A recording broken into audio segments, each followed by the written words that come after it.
And what's up? Welcome in. Special edition of GC Live here, live from Market on Main, downtown Columbia, South Carolina, Main Street. It is a beautiful, bright day. Hopefully you can see us on the screen.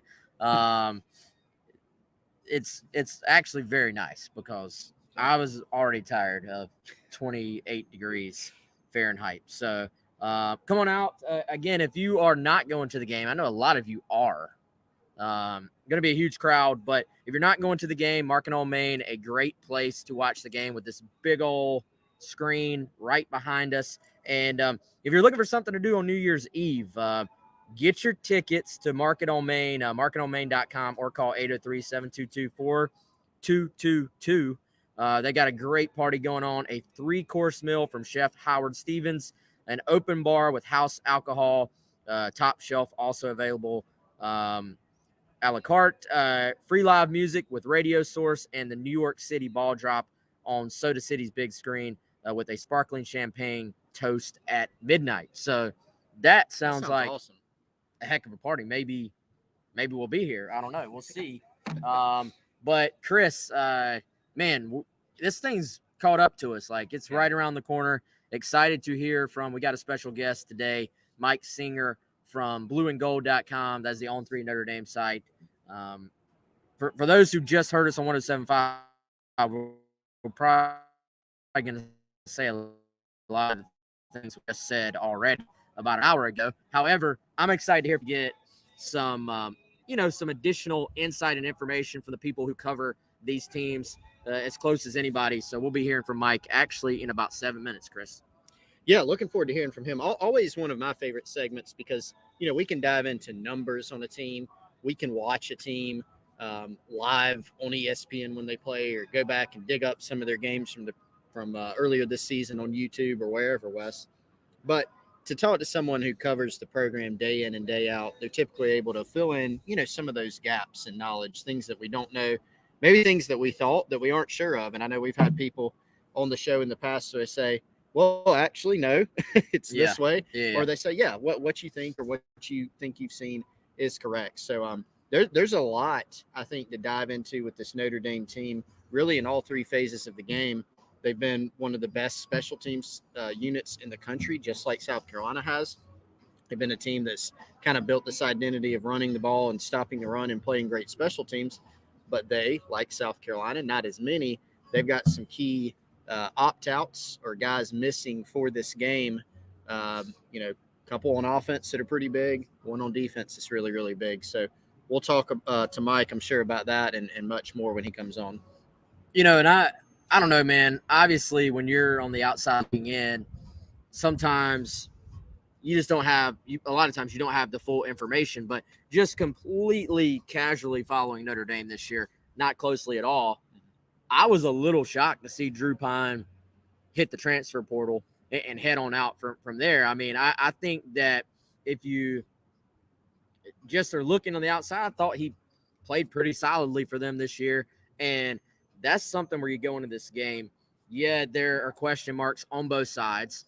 I think Notre Dame running the football against South Carolina's run defense still probably the biggest concern from a South Carolina standpoint. However, to me, when you got a guy on the other side who hasn't really played a bunch of ball at quarterback, and you have Spencer Rattler suiting up for South Carolina on this end, I kind of like that matchup. Like I always, and especially in college ball, even in the NFL too, the best quarterback a lot of times puts that team in a position to win. Yeah, indeed. And I mean, and there's always been kind of this running joke among Gamecock fans. Okay, there's a new quarterback or an inexperienced quarterback or a backup quarterback. Here comes his Heisman campaign, right? Remember before the Kentucky game? I hate that game? Running joke, by the way. I know. But I despise it. I know you do. That's why I brought it up, for one. But, we heard it before the Kentucky game this year with Kaya Sharon, and South Carolina flipped that one on its head because he did not have a lot of success in that game. But an interesting situation with Buckner because, is he really a true backup? Well, he began this year as the starter for Notre Dame, first 2 games. Obviously, Notre Dame got off to a poor start at the beginning of the season. They've kind of turned this football team around. Buckner was the starter against Ohio State and against Marshall. First pass of his career went for 52 or 54 yards to Lorenzo Styles. Got off to a good start. overall didn't put up great numbers. I think no touchdown passes, 2 picks, good competition against Ohio State. Marshall was a solid team this year, particularly early on. Eventually got hurt against Marshall, sprained, I think, his non-throwing shoulder, his AC joint. They thought he would be out really for the entirety of the season. So Drew Pine took over, played well. Notre Dame kind of turned their season around, but now he is back in the spotlight as the starter. But I think you're right as far as kind of known commodities. If you're looking for areas, advantage Notre Dame, advantage South Carolina here or there, there's some areas where maybe it's close to even, but I think you do give the edge, especially with how Spencer Rattler played down the stretch this year, to the quarterback position for the Gamecocks. Well, and you look at South Carolina's losses. Yes, they're going to miss Marshawn Lloyd. Obviously, at the same time, I think they got used to playing without him or without him 100% as the year progressed. We saw, they played without him against Tennessee. They played without him at 100%, I would say, against Clemson. And Clemson really did a good job of stopping the run and not really leaving any room there for him to operate in the first place. So, to me, yes, it is a loss, and it's a long-term loss. Like, I think, would they much rather have a guy with his talent coming back to play running back next year? Of course. But I think the most important guy on offense, other than Spencer Rattler, to me, has turned into Juice Wells. I mean, he has become their difference maker on offense. It's a guy that has been – actually, if you look at the numbers, Chris, he's quietly put together one of the best seasons for a South Carolina wide receiver in school history. 63 catches this year. It feels like he went off the last 2 games. He did. That's because he took it to an even higher level. But it's not like Juice was doing nothing for the rest of the year. Yeah. Like this guy, you look at the game-by-game breakdown, he consistently had solid games for South Carolina and then put up massive games down the stretch, a massive game against Arkansas. And those 2 guys have really developed some chemistry. You go all the way back to when Spencer first signed with South Carolina, and then they got Juice into the mix. And, Juice going out to Arizona and spending some extra time with Spencer just to kind of take that extra step to get on the same page. These are the 2 guys I think you have to look at in this game. If you look at sort of the idea, that approach of, well, you need your best players to play well, to me, that duo of Juice and Spencer Rattler is what I circle. If these guys play to what I think they will, then I think Carolina can win this game, and I think they can put up some points as well. Yeah, I agree with that. I mean, they're going to have to ride their best players, and that pool has been narrowed, right? You made a great point that Marshawn Lloyd did not play against Tennessee, by far the team's best offensive performance. He played against Clemson, but was clearly nothing snaps in that game, but just wasn't quite all the way there. And so they kind of piecemealed the running game together the last 2 weeks of regular season. Jaheim Bell was a big part of that. Of course, he's not with South Carolina anymore. Then you mentioned, you look at the tight ends, Stogner, Trey Kenyon, Nate Atkins, Jaheim Bell, if you want to call him a tight end. That group had a really good finish to the season, and the only one left is, of course, Nate Atkins. So you kind of look around and you say, well, Spencer Rattler needs to be the focus of the offense, and that, of course, is true. But you look at the fact that they're going to have some other guys step up. Juice Wells, yes, but what we're saying, Notre Dame also knows. And so from a game plan standpoint, that'll be their priority. You don't have Josh Vann. You don't have 2 tight ends that were pass-catching options and threats for you.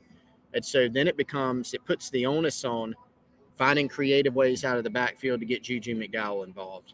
Having a Marion Brown step up. He's looked dangerous at times this year, Wes, but it hasn't really clicked with that big game. Can you do that? Can you get Dakereon Joyner more involved in the passing game? Xavier Legette, Nate Atkins, how do you involve him? So it's kind of very interesting. It's very intriguing in terms of how they're going to be able to structure this game plan with guys that, you want to keep the focus simple. You want to do what's worked for you. But the reality of it is, from a personnel standpoint, you are looking, at a different football team. And so knowing that Spencer has to be the trigger man and it has to run through him, I think it does realistically put a little bit more pressure on him to go out and make plays. But that's really what he did the last 2 weeks of the season, Wes. He made a lot of plays, and Juice Wells, who will be on the field, was a big part of that. Yeah, y'all gonna have to bear with me. We're working on getting Mike Singer in here. Um, Got to get this invite sent out, but Mike just hit me up. He will be joining us here shortly, and I'm curious. We have sort of a big picture view on Notre Dame and what they're missing and what they've lost. I'll be curious to hear what Mike has to say about the real world implications of these losses. What spots do they sort of feel like, oh, we lost this guy, but we maybe have a guy who's been kind of just waiting in the wings, waiting on his chance. Could be an opportunity for him.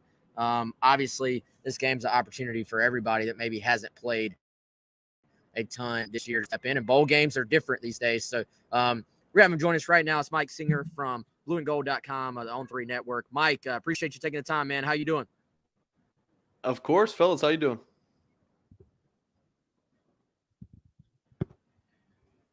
We're good, man. Hopefully we're coming in clearly enough for you to hear us. We are live on location, Market on Main, a restaurant here in Columbia. So as you know, anytime you're out here dealing with the elements and wireless connections, it can be a little bit in and out, but we're going to do our best here, Mike. So tell us, we always ask our guests, if Gamecock fans have not been watching Notre Dame, have not paid attention enough this year, what is the first thing they need to know, big picture, about this team that South Carolina is going to face on Friday?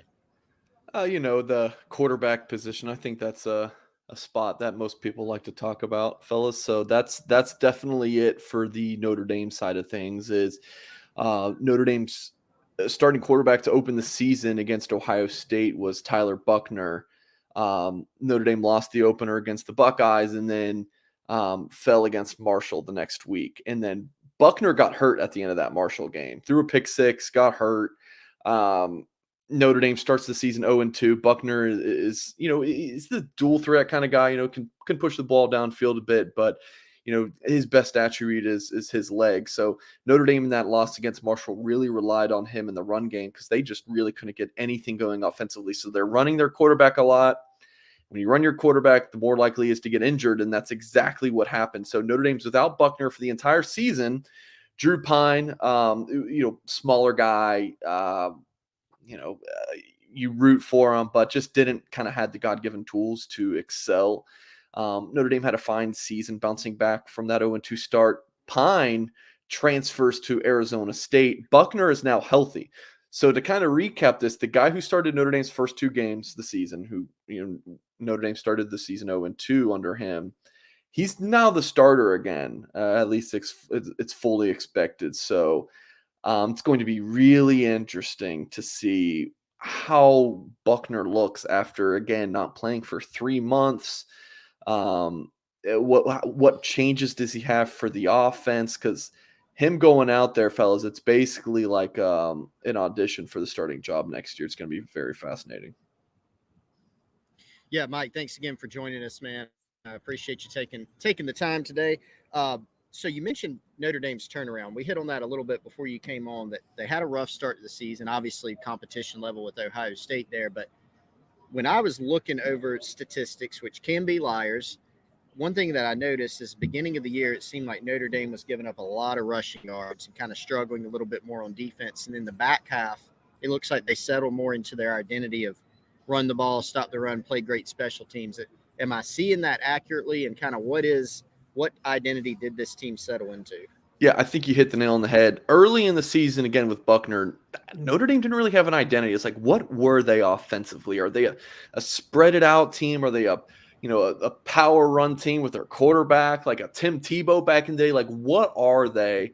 But when Buchner got hurt and you bring in Drew Pine, again, he's about 5'10", 5'11", 195 pounds, not a rocket arm, not very mobile.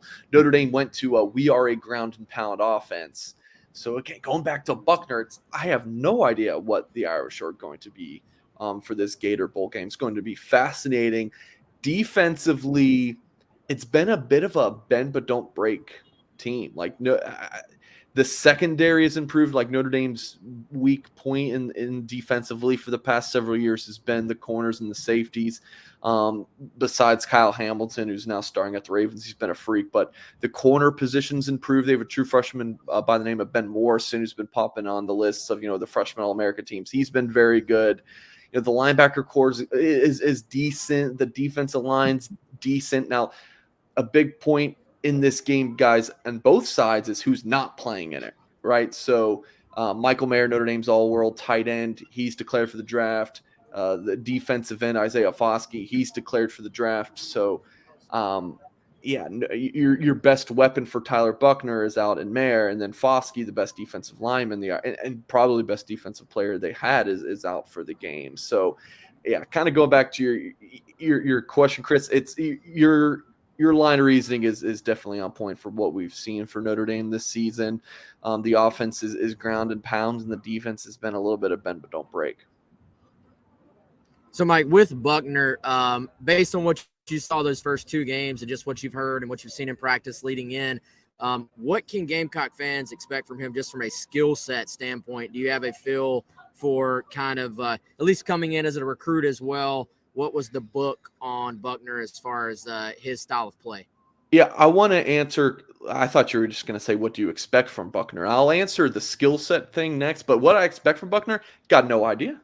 Don't have a clue in the world. I mean, guys, can you just imagine if he gets injured in this game? It's like, did they rush him back and now he's hurt again? Like, he's been a very injury prone player going back to his junior year his high school career, torn ACL as a sophomore. He tripped down some stairs and got hurt for the spring game, missed some time to his freshman season in 2021. Obviously the non-throwing shoulder injury this season. So he's just been dinged up throughout his, football playing career. So I have no idea what to expect from him. But in terms of the skill set, he's a bigger, sturdy kid, about 6'1", 210 pounds. So he's a thick kid. Mechanically throwing the football, sometimes it looks like he's pushing it downfield a little bit. Like I haven't loved kind of the mechanical changes, his throwing motion, as I've been tracking him, because I do cover, Notre Dame recruiting. That's my main beat. So I haven't loved that, but he's still a guy who, can push the ball downfield. Again, don't love his throwing motion and his delivery and all that, but he does get the ball out quickly in that 10 to 15, yard intermediate range. He's a very efficient passer, but again, running the football and just getting outside the pocket is where he's going to do his most damage. I think what Notre Dame Nation doesn't want to see in this Gator Bowl game is just a bunch of design Tyler Buchner runs. What we want to see is more of backyard ball. Like the Notre Dame USC game, Caleb Williams just tore Notre Dame apart by backyard ball. Getting outside the pocket, play breaks down, finding his receivers downfield. But you didn't see Caleb Williams, in design runs much. That's what Notre Dame fans want to stay away from. Tyler Buchner, designed runs, more chance of him getting hurt. We definitely want to see more of, again, letting him just play backyard ball. Mike, with Mayer out at tight end, and obviously he's, the best tight end in the country when he was on the field, and with Foskey out, you mentioned he may be Notre Dame's best defensive player. Obviously they're great players, but how big of a loss is each of those guys? Do they have, for instance, with Mayer, who's kind of the next guy up that's their biggest pass catching threat? Foskey.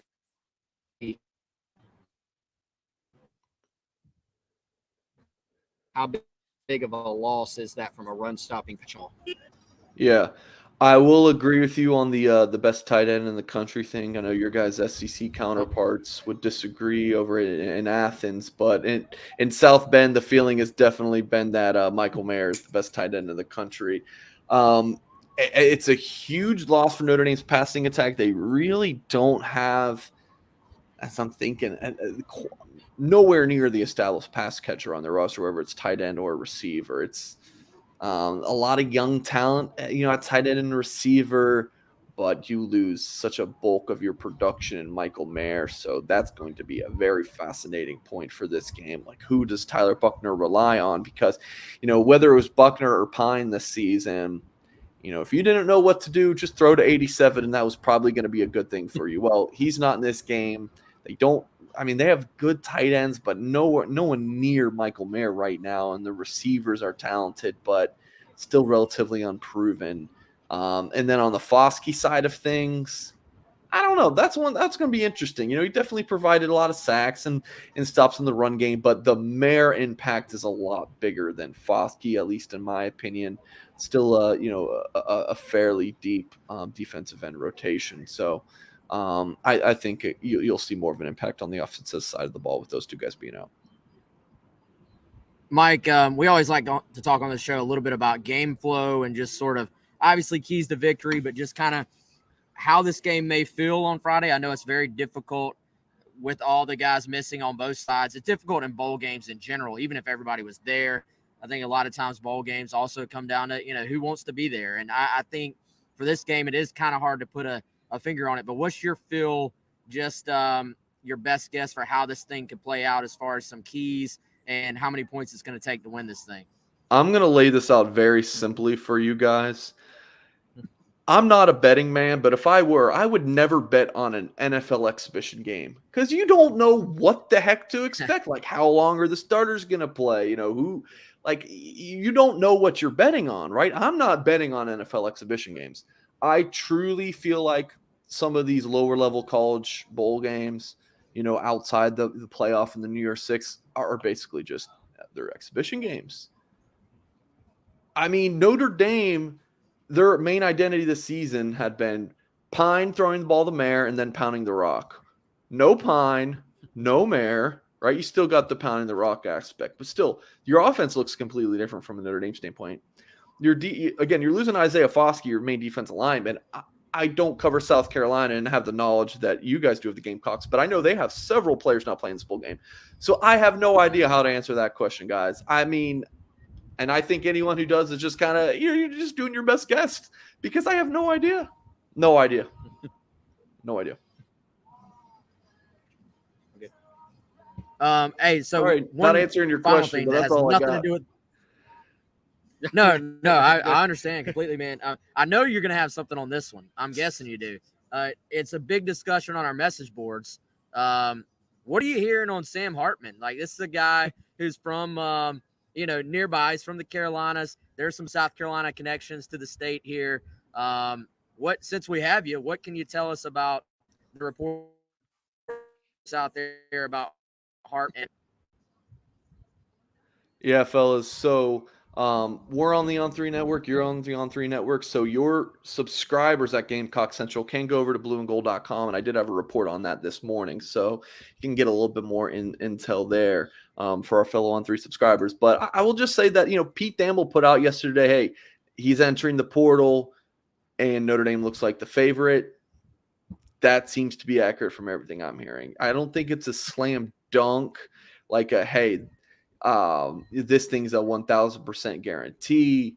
Look, the guy just entered the portal. Other schools are going to be hitting him up, but I still do expect that he ends up at Notre Dame, and what a get for the Irish that will be. The ACC all-time leader in passing touchdowns, the guy who has played a ton of football, and Notre Dame needs more talented bodies at the quarterback position. They can't go into next season and just rely on Tyler Buckner.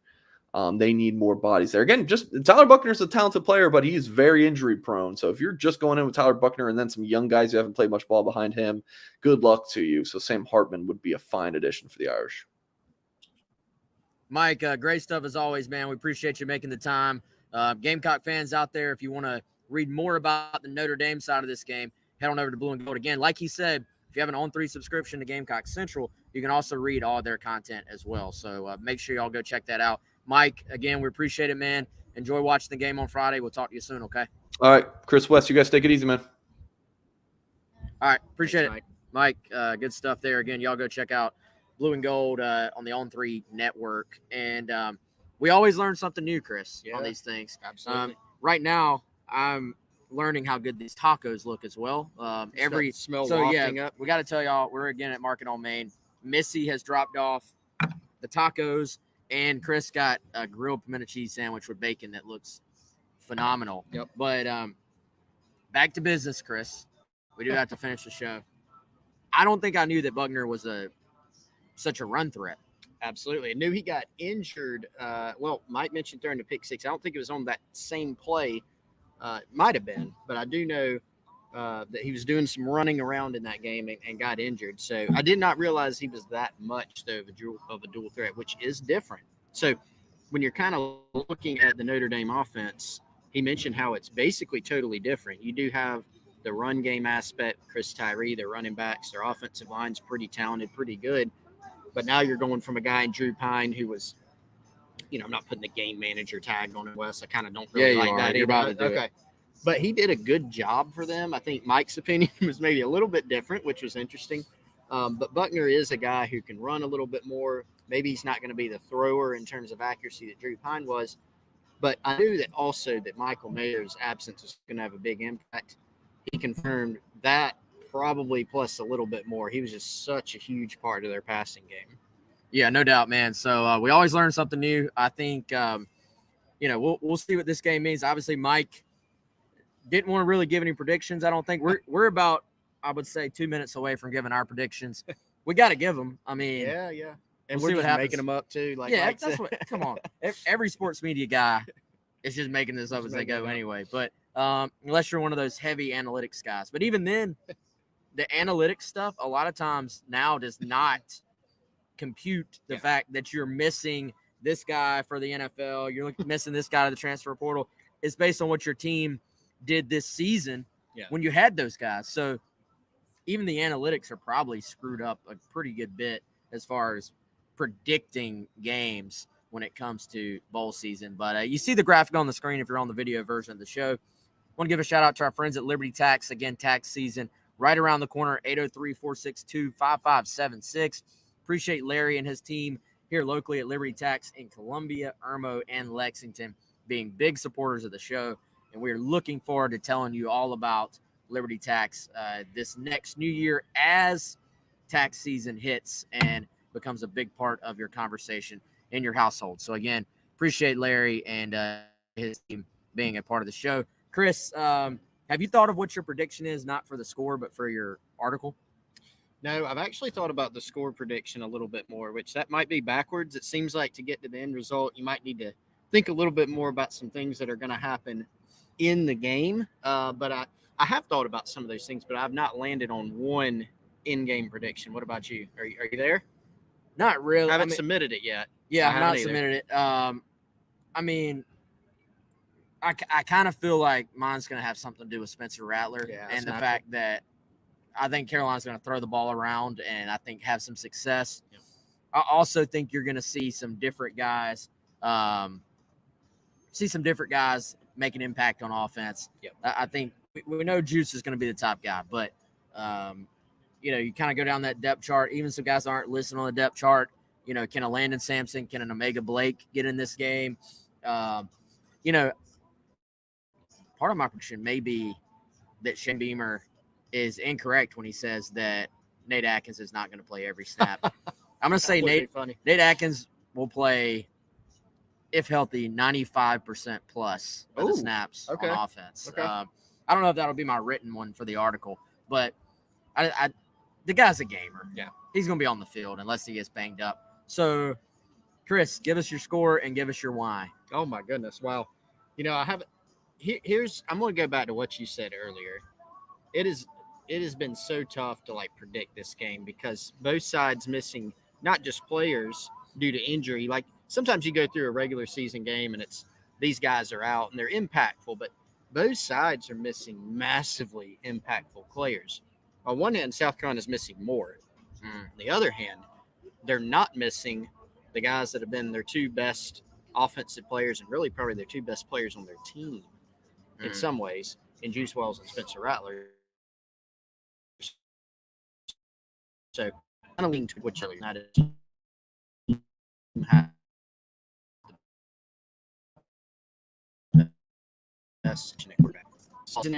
any team gain, either team gained an edge on special teams because they've both been really good. South Carolina missing some key guys there. I don't know, but I'm leaning towards South Carolina. It has been so tough to think of a score prediction. You're basically making up, is it going to be high scoring? It's going to be lower scoring. I'm going to just throw one out. 31-27, South Carolina. That steal it? Wow. You very nearly stole mine. Okay. What? I went 31-28. Ooh. I Wow. think there's going to be some points in this game. I think it's going to be tight. I was thinking back, man. South Carolina they've actually, and this probably has no effect on this game, but they have had some success in the last couple of decades, like playing some big name teams and then getting bowl wins over them. It's still last year, still fresh on my mind. The fact that, South Carolina looked like they really, truly wanted to be there. Like the guys that were on the team, the guys that were there for the game, completely locked in to not treating it like an exhibition, like Mike talked about. I think there's value, honestly, in the guys that a lot of people will point to. Well, this team had no opt-outs, talking about some other teams. Again, I've said it all week long. If you're not 100% in, I would encourage the opt-outs. Yeah. Let the guys who are all in for it, not the guys who are having to maybe think a little bit about their future more so than any other regular game. So I think South Carolina will play well. However, I think there's going to be points scored. I think the run threat of Notre Dame, and now also learning that they're going to have a run threat at quarterback, is concerning for South Carolina. That's why I think both sides will put up some points. A few turnovers here and there will keep it from being an even higher scoring game. But I've got Mitch, who has been efficient all year long, the most efficient you can possibly be, with a field goal to win this one, South Carolina 31-28. So we shall see. All right, y'all, that's going to do it. We're going to cut it a little bit short because we've been talking forever if you add in the earlier show. And, again, want to tell you, come on out, Market on Main. Again, marketonmain.com. If you don't have New Year's Eve plans, they got a 3-course menu included with your ticket, open bar included with your ticket, live music included with your ticket, ball drop, and then sparkling champagne to clean together at midnight. Be on the lookout for that. Give them a follow, by the way, to kind of keep you updated. If you're on Instagram, Market on Main Cola SC is how you can do that. All right, y'all, we're out. If you're in Jacksonville, hopefully we'll see you there. I think there's still a few tickets available for that Patrick Davis concert on Thursday. So we're going to be out there. If you're there as well, come say what's up. If you haven't bought your tickets, get in line for those. And we'll see you, I guess, on the other end of this thing. But he is Chris. I'm Wes. Y'all have a great one. We'll talk to you soon.